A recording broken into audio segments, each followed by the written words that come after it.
Swastiastu. Semangat pagi, bagaimana kabarnya? Semoga dalam keadaan sehat dan tetap semangat. Jumpa kembali dengan Bapak di pelajaran geografi. Oh iya, sebelumnya anak-anak pernah tidak merasakan kenapa adanya perubahan siang dan malam? Atau terkadang pernah berpikir kenapa seakan-akan matahari itu mengalami pergeseran lokasi terbit? Terkadang juga ada perubahan musim di setiap wilayah. Kenapa bisa begitu ya? Penasaran? Yuk kita belajar geografi.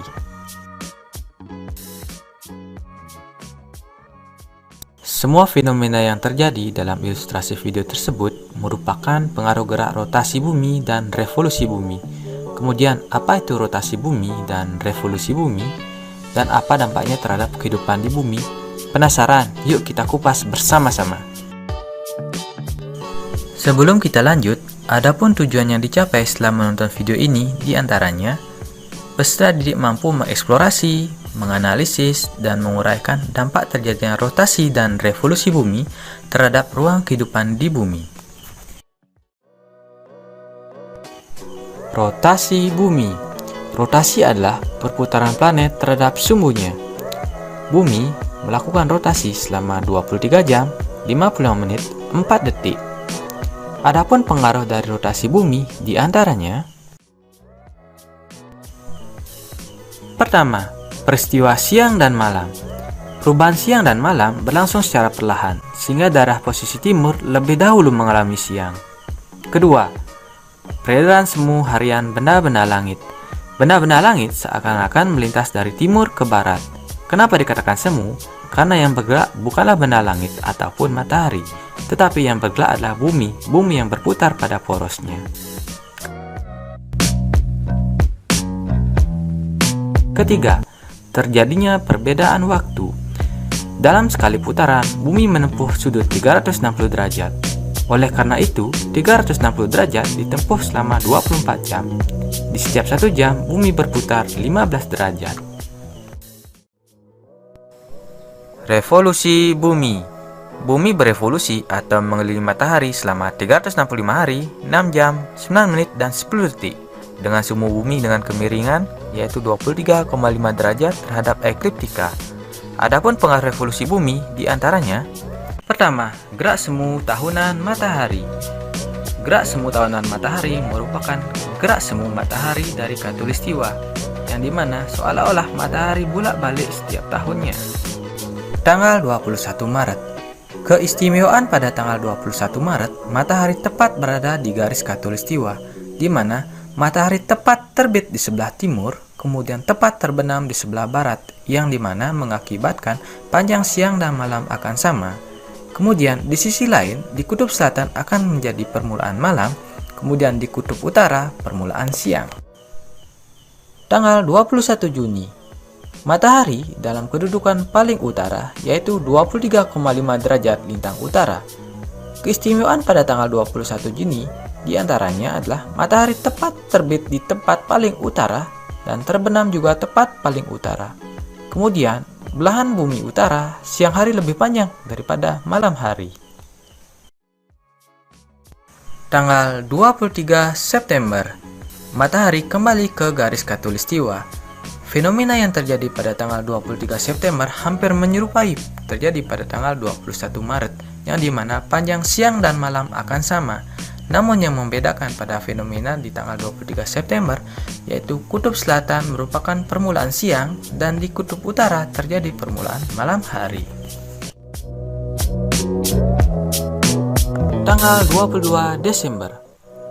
Keistimewaan pada tanggal ini yaitu matahari tepat berada di wilayah paling selatan, yaitu 23,5 derajat lintang selatan. Keistimewaan pada tanggal ini yaitu matahari akan tepat terbit berada di wilayah selatan, kemudian terbenam juga yang paling selatan. Belahan bumi selatan akan mengalami siang hari yang lebih panjang.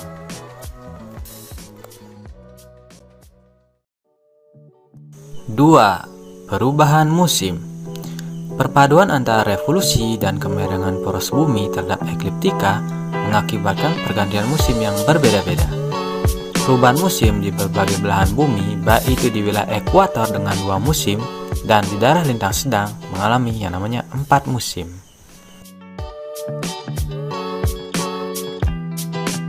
Tanggal 22 Maret sampai dengan 21 Juni.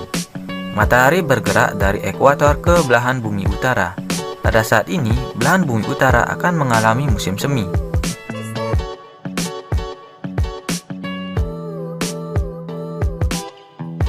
Dan belahan bumi selatan akan mengalami musim gugur.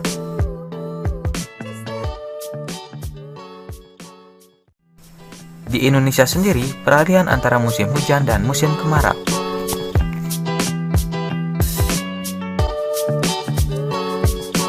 Tanggal 22 Juni sampai dengan 22 September.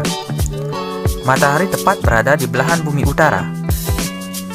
Yang terjadi pada belahan bumi utara akan mengalami musim panas, dan belahan bumi selatan akan mengalami musim dingin.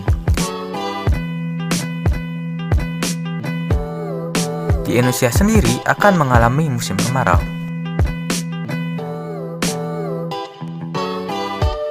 Tanggal 23 September sampai dengan 21 Desember. Matahari bergerak dari ekuator menuju ke belahan bumi selatan. Pada saat ini, belahan bumi utara akan mengalami musim gugur, dan belahan bumi selatan akan mengalami musim semi.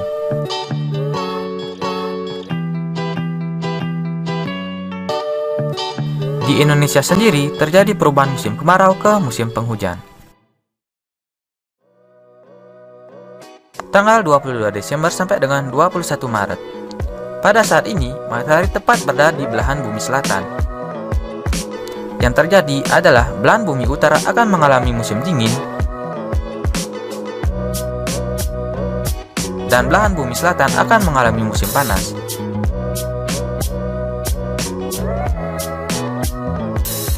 Di Indonesia sendiri akan mengalami musim hujan.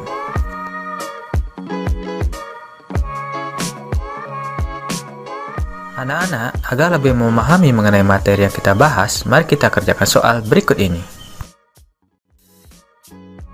Apa yang menyebabkan terjadinya pergantian musim di bumi?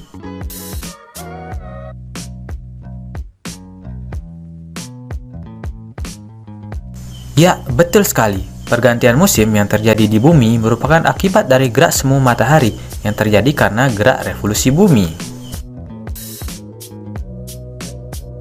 Adapun kesimpulan dalam video pembelajaran kali ini yaitu bumi melakukan pergerakan mengelilingi matahari. Nah, pergerakan ini disebut dengan revolusi bumi. Selain melakukan revolusi, bumi juga melakukan yang namanya rotasi. Bumi sebagai ruang kehidupan dengan adanya fenomena rotasi dan revolusi bumi mengakibatkan perbedaan pola tingkah laku dan lingkungan di suatu ruang.